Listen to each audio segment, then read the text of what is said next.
Fala, perdidos! E aí? Bom, hoje a gente vai começar aí uma nova série. Esse é o nosso primeiro vídeo da nossa série, chamado Biografia. O que é essa série, William? Essa série é o seguinte: a gente vai desmiuçar aí e contar a história de como é que começou aí, como é que a fabricante pegou esse veículo, tanto do Brasil aí, do mundo, e criou aí esse novo modelo. E para começar, o clássico, o memorável Fiat Uno. Cara, antes de começar o vídeo, se você ainda não segue as nossas redes sociais, se você ainda não segue o nosso YouTube, se você ainda não segue o nosso Instagram, TikTok, todos os nossos links estão aqui embaixo. Se você ainda não apertou o nosso sininho, aperta o nosso sininho aí para você receber todas as nossas novidades aí em primeira mão. E já dá o nosso like aí, por favor, dá aquela força aí pra gente. Bom, o Fiat Uno pode parecer estranho, mas o primeiro esboço dele começou na Lancia. Se você não sabe, a Lancia é uma das afiliadas, uma das parceiras da Fiat lá na Itália. Então, na década de 70, a Lancia precisava de um carro e ela começou a fazer um pequeno esboço lá, um pequeno projeto de um carro para atender as necessidades dela, só que esse projeto não foi para frente. Esse projeto foi arquivado e a Fiat ela precisava aí de um carro para assumir para ser o sucessor do Fiat 127, que já estava ficando obsoleto na época. Só que esse carro que a Lancia começou a esboçar era um carro para um público de um poder aquisitivo maior do que o Fiat 127 atendia, né? Vamos dizer, ele era um carro de valor maior do que o Fiat 127 atendia. Então ele não seria o carro adequado para esse público. Então o que a Fiat teve que fazer? Ela assumiu esse projeto, mas ela barateou esse projeto a ponto de tornar ele viável. Ela nomeou esse projeto de tipo 146. Não é um tipo. Esse tipo 146, como as montadoras costumam batizar os seus projetos, e dentro da fábrica, por causa do numeral 1, os trabalhadores começaram a chamar esse projeto de projeto 1, que é Uno em italiano. Não sei falar italiano, não sei falar com sotaque, desculpa os italianos que estão assistindo o vídeo. E aí a montadora gostou tanto dessa história que chamou o carro finalizado de Uno. Lançado em 83 na Europa, esse carro ele veio lá com o motor lá desse Fiat 127, foi um carro compacto e ele trouxe lá soluções lá de uma suspensão já bem parecida com a nossa suspensão do nosso Palio, que só foi lançado em 96, mas enfim, não vamos entrar nessa história. Mas então esse carro foi lançado lá com o mesmo motor do Fiat 127, um motor de 903 cilindradas cúbicas, e tinha incríveis 45 cavalos. Outra curiosidade sobre o Uno italiano é que em 85 ele recebeu pela primeira vez o motor Fire. Se você ainda não viu o vídeo que eu conto sobre a história do motor Fire, clica aqui em cima, não sei onde é que vai estar aqui o link, que eu conto aí a história de como é que nasceu o Fire lá na Itália, como é que ele foi a primeira vez que ele foi aplicado num carro e tal. Enfim, não vou dar spoiler aqui não.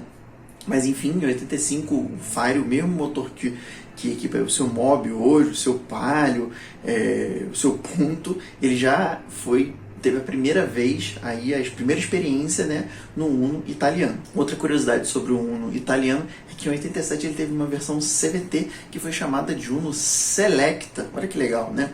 O Uno italiano também ele teve duas versões turbo, uma com motor que não chegou no Brasil e uma outra que era um motor bem parecido com esse motor 1.4 turbo que chegou no Brasil, que eu vou chegar lá, calma. Em 89, lá na Itália, esse modelo, o primeiro modelo, que era bem parecido com o nosso brasileiro, né? A cara dele era bem parecida, ele sofreu um facelift que ele ficou com cara de tipo, né? Aquele Uno cara de tipo, né? Que não tem nada a ver com tipo, mas ele ficou com uma cara, né? A lanterninha ali da frente e tal, ele ficou bem parecido com o tipo. Outra curiosidade sobre esse facelift é que esse carro ele teve o coeficiente aerodinâmico de 0,3.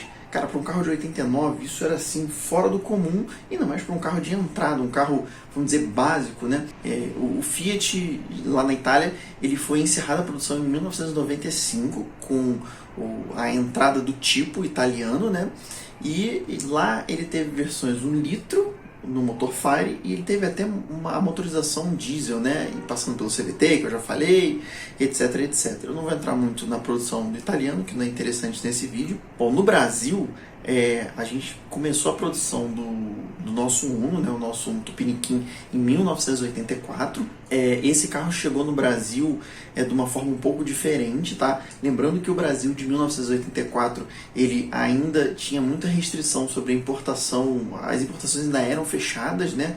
Lembra que a gente tinha um governo muito fechado, acabava que não só a importação de carros, que as pessoas sempre pensam, a importação de carros, não bastava só produzir um carro parecido com o carro da Itália, mas que você precisava de todo um maquinário para produzir um carro parecido, né? Então o que aconteceu? A gente aqui tinha o Fiat 147 que precisava ser substituído, que não foi um carro que fez muito sucesso, apesar de ter vendido consideravelmente, mas foi um carro que teve muito problema, enfim, não vou destacar os problemas dele. Então a Fiat optou por simplificar o Uno. Então basicamente ela utilizou a forma visual do Uno italiano, que já fazia sucesso, né? Tanto interna quanto externa do Uno italiano, e usou praticamente toda a parte de suspensão do Fiat 147, até porque o nosso solo maravilhoso, né? Vocês imaginam um solo de 1984 como é que era no Brasil, para poder o carro ser um carro adequado. O nosso Uno ele era 15 centímetros elevado ao modelo italiano e ele usava toda a parte de suspensão idêntica ao Fiat 147, obviamente adaptando, né, ao tamanho, ao entre-eixo, né, do Uno italiano. Então isso fez com que o carro ele tivesse fecho de mola, suspensão traseira independente, diferente do eixo de torção utilizado no Uno italiano. Outra curiosidade, né, é que o modelo italiano não utilizava o step no compartimento do motor, assim como o nosso Uno Tupiniquim utilizava. Qual foi a parte boa de utilizar esse step no compartimento do motor? O nosso compartimento de mala do nosso Uno brasileiro era muito maior do que o compartimento de mala do Uno italiano. Isso foi bom, que melhorou o sucesso do nosso Uno. Então a gente teve essa parte boa, né? E se você olhar com mais detalhes, o nosso Uno, o capô dele, ele teve que ser maior para poder comportar o pneu ali, o step, né? Bom, esse carro ele foi lançado exatamente com o mesmo motor do Fiat 147, era um motor Fiasa de 1050 centímetros cúbicos, né? Por que ele foi lançado com um motor de 1050 e um de 1300, tá? Mas por que especificamente um de 1050? Porque na época, por causa de um lobby das indústrias, né, de fabricante de motor, né, como tudo no Brasil, os motores abaixo de 1000 cilindradas eles pagavam mais imposto do que os acima. Doido, né? Não era uma coisa progressiva. Abaixo de 1000 pagava mais, de 1000 até 1300 pagava menos, e de 1300 para cima pagavam. Tinha um buraco. Tinha uma faixa que tinha um buraco. Então, óbvio que a Fiat foi esperta e aproveitou esse buraco de 1000 a 1300 e encaixou o Uno ali. Entendeu? Mais pra frente eu vou falar que isso foi corrigido, tá? Mas então ela encaixou o Uno ali na faixa de 1050 a 1300 e botou ali. Esse carro veio em duas versões, a versão S e CS. A versão S, 1050, ele rendia incríveis 52 cavalos, e a versão CS, ela rendia 59 cavalos no motor 1.3. Ambas 5 marchas, o que era uma novidade no Brasil, então foi um barulho, né? Nossa, um carro 5 marchas, uau. Hoje parece até assim né? Uau, é como hoje um carro 6 marchas, uns anos atrás, nossa, um carro 6 marchas, mas era isso aí, era o que tinha para hoje. Em 85, a Fiat de novo deu uma sacudida com o Uno, né? Porque ela lançou a versão SX. Uau, o que era a versão SX? Era o mesmo 1300, mesmo Fiasa 1300, que botou um carburador de corpo duplo. A galera que nasceu em anos 2000 não sabe nem o que é um carburador de corpo duplo.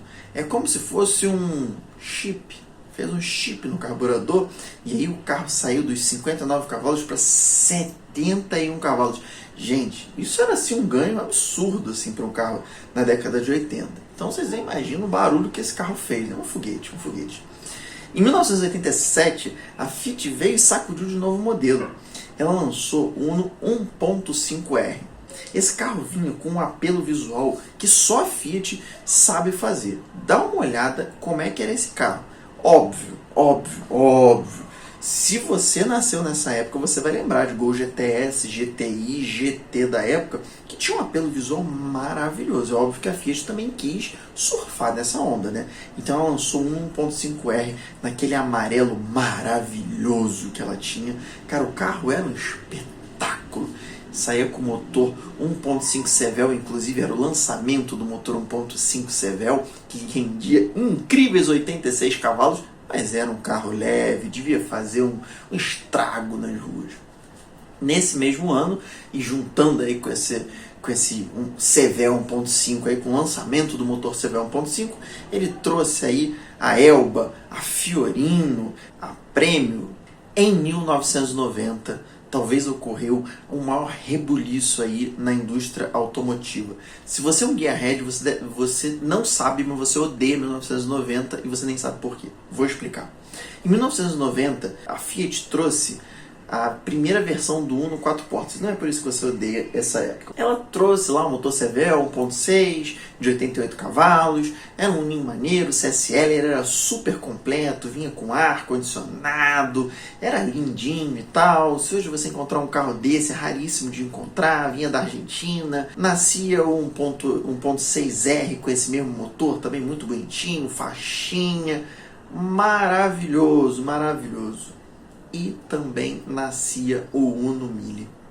Por que isso é importante, filho? É um carro aí, pô, um Uno Mille. O que era um Mille?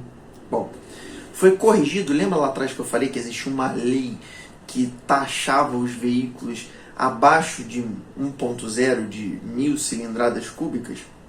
Essa lei foi corrigida. Os impostos começaram a ser progressivos. Quanto maior a cilindrada, o lógico, né, maior o imposto.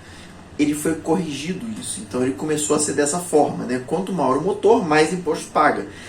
Então a Fiat conseguiu com que o carro que tivesse 1.0 ele começou a ser popular, ou seja, ele pagava pouco imposto. Então ela pegou aquele motor 1050 dela, diminuiu, só que teve um probleminha. Nesse mesmo ano veio um tal de catalisador. Sim, aquele que você tira do carro para ganhar potência.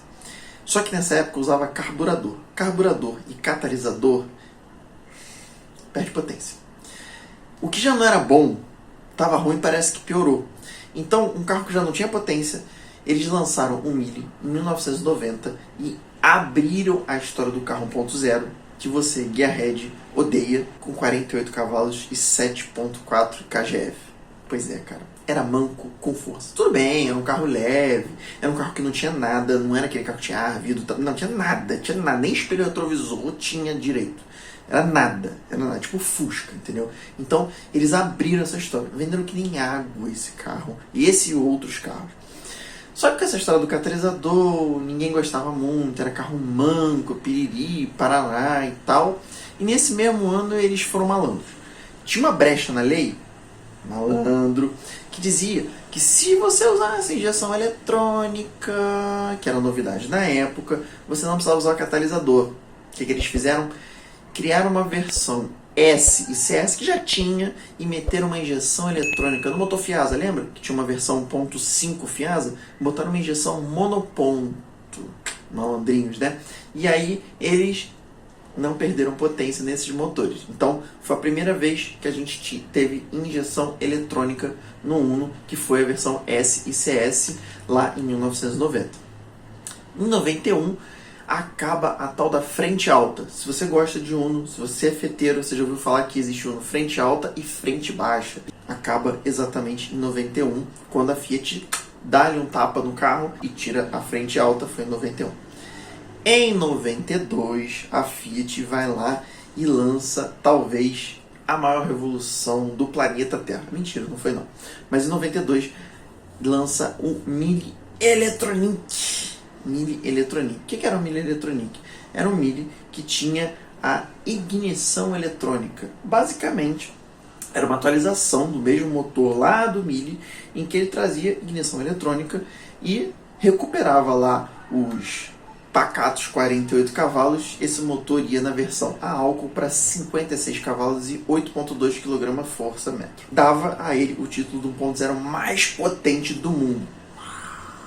Como esse carro ficou tão potente para a época, eles lançaram, e aí esse carro começou a ficar atraente, ele tinha um preço bom, o carro começou a atrair famílias de classe média, eles lançaram a versão ELX, que você podia colocar como opcional travas elétricas, vidros elétricos e ar-condicionado. Então você tinha um popular que ficava completo. Olha que legal.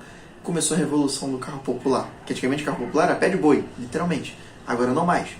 Em 1993, a 1.6R recebe injeção eletrônica multiponto. Maravilhoso, 92 cavalinhos. O carro era uma beleza. Maravilhoso. Só que aí em 94, a Fiat dá a melhor cartada do planeta. Ela traz Uno Turbo. Sim, o mesmo motor que ela tinha lá na Europa, na versão da Uno Turbo, ela traz 1.4 turbo de 118 cavalos e 17,5 kgf. Isso era um foguete. Isso matava gente, como diria o outro. 0 a 100 na casa dos 9 segundos. Tá, hoje isso aí é potência de nada, 1.0 turbo. Mas pra época isso era o cão. O cão. Isso era um carro foda. Então, matou 1.6R, pra vocês terem noção. Beleza. Anos se passaram. Esse carro, infelizmente, morreu em 96 com a entrada do Palio, porque não fazia sentido esse carro existir. Até porque não vendeu também tanto. Em 95, continuando a cronologia do Uno, o Mille, ele recebeu, graças a Deus, uma injeção eletrônica monoponto e ganhou o apelido de Mille EP. Cara, esse carro era bonitinho, eles deram um tapa no visual desse carro. Esse carro também vendeu pra caramba, botaram uma rodinha de liga leve nele. Pô, o carro era bonitinho, era simpático pra caramba. Você conseguia comprar ele completinho também, vendeu a rodo, cara. Era o carro da família da classe média brasileira, esse carro. Maravilhoso também. E, por causa da injeção eletrônica monoponto, ele recuperou 58 cavalos, agora na gasolina. Era, assim, uma coisa maravilhosa. Infelizmente, em 96... chega o Palio. E aí, o que a Fiat fez? A maior besteira do mundo. A Fiat virou e falou assim: vamos parar de investir no Uno. O Uno não vai vender mais nada, porque o Palio chegou para destruir as vendas do Uno. Só que o que aconteceu? O Uno continuou vendendo pra caramba. Independente deles não fazerem nada. O Uno continuou lá. Ficou lá. Sem versão expressiva, ficou lá. Uno. Vendia. E aí, em 2001, alguém virou e falou assim: bom, chega de usar Fiasa nesse negócio, né? Vamos botar um Fire nesse carro, pelo amor de Deus. Vamos botar um Firezinho aí, né? E em 2001, trouxeram um Fire ainda com a primeira versão do Palio. Botaram um Fire de 55 cavalos e 8 kgf, que já era uma evolução danada do Fiasa. Botaram lá e chamaram lá de Smart. Porque assim, ninguém dava bola pro Uno. Falava assim, vamos botar esse Fire aqui, não vai adiantar nada, o carro não vai vender nada. Pronto, o carro vendeu de novo, reviveram o carro. E aí falaram, bom, já que o carro está vendendo, vamos fazer uma coisa boa, né? Vamos fazer um facelift, né? Para dar uma acordada. Já que o carro está vendendo, né? Vamos fazer um facelift para ver se a gente, né, acorda esse carro. E aí, alguém, eu não sei quem foi. Esse cara, ele não sei. De verdade, eu não sei quem era essa pessoa, mas não estava bem, não. Realmente não estava bem. Em 2004 ele falou assim, vou desenhar uma frente nova pro Mille, vou desenhar uma traseira nova pro Mille, e fez aquilo. Talvez o pior Mille da história, aquele Mille 2004. Cara, que carro feio, maluco. É muito feio. Aquela grade cromada, aqueles borrachões no para-choque, é uma coisa horrível aquele carro, horrível. Esse carro foi tão feio que em 2006 a Fiat falou, meu Deus do céu, tira esse carro do mercado. Em 2006 foram lá e despioraram o carro voltou a ser normal e aproveitaram e falaram, bom, pra gente não dar desculpa que o carro ficou feio, vamos botar o motor flex. Aí pegaram o motor flex e botaram, que aí já tinha 65 e 66 cavalos e 9.1, 9.2 kgf. No mesmo ano, alguém também deu a ideia e falou assim, bom, já que a gente inventou esse tal de Way, né, desse fora de estrada aí, esse carro altinho com umas caixas de roda de plástico, vamos fazer a Way também. Pimba, fizeram a Uno Way. Vendeu pra caramba. Tudo que eles faziam na Uno vendia, meu. Tudo que eles faziam, eles viram que dava certo. 2009, eles não tinham mais o que fazer e estava na época dos carros econômicos. Eles falaram assim, cara, o que a gente vai fazer com o Uno? Né? Vamos inventar alguma coisa, já que a gente já inventou o Way, já fizemos cagada no facelift, ela vendeu. A gente botou o motor flex, ela vendeu. Vamos fazer alguma coisa? Resolveram fazer uma versão Economy. Vamos fazer uma versão Economy para ela. Vendeu pra caramba, porque era um carro econômico, barato e continuava sendo robusto. Vendeu. Só que aí chegou 2014. 2014, o Brasil virou e falou, olha, agora todo carro tem que ter airbag e ABS. E aí, como é que a gente vai fazer? E aí, infelizmente, o carrinho lá que foi projetado na década de 70, foi pensado na década de 70, lançado na década de 80, não dava mais para ele, né? E aí a Fiat falou, mas a gente não vai deixar de te agradecer, né? E criou em 2013 a versão Grazie Mille, que ela vinha lá cheia de coisas, né? Ela saía lá com roda de liga leve, som com USB, que era uma maravilha pra época, tá? Dá licença, não vai falar que ia ter uma central multimídia, porque não tinha na época, né? Direção hidráulica, ar-condicionado, vidro elétrico, trava elétrica, um monte de coisa, um monte de penduricalho. Você ainda encontra esses carrinhos ainda conservados aí. Tem uns aí que nego pede 90 mil nele, não sei quem compra, mas enfim. E o carro foi muito bonitinho, foi uma homenagem muito legal da Fiat, de um carro que vendeu aí só no Brasil 3,7 milhões de unidades ao longo dos 29 anos do mercado brasileiro, 8,8 milhões de unidades no mundo inteiro. Cara, excelente, excelente. Eu tive um, a minha esposa teve, eu tive um em parceria com meu tio, a minha esposa teve um, comprou zero, o carro foi excelente, maravilhoso, é simples, mas não era um carro que te enganava, ele te entregava tudo que ele te cobrava pouco, era um carro da década de 80, mas tinha estabilidade, tinha freio, fazia curva direitinho, tinha motor, era econômico e nos atendeu super bem ao longo dos anos. Eu adorei esse carro e eu faço questão de não falar sobre aquela aberração que foi lançada em 2010 chamado Novo Uno, ou seja lá o nome que você queira, mas aquilo não era Uno, aquilo não me representa.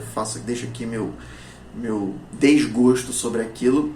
E é isso, deixou saudade e é um carro aí que merece aí o nosso vídeo aí e toda a nossa contar essa história aí pra vocês. Falou, gente, se vocês gostaram do vídeo, dá aquele like, não esqueça daquele like, seguir nossas redes sociais, deixe seu comentário se você teve uma história aí com o Uno aí, se você conhece, se você gostou, se você também não gostou, também deixa também, e é isso aí. Falou, um abraço, até a próxima.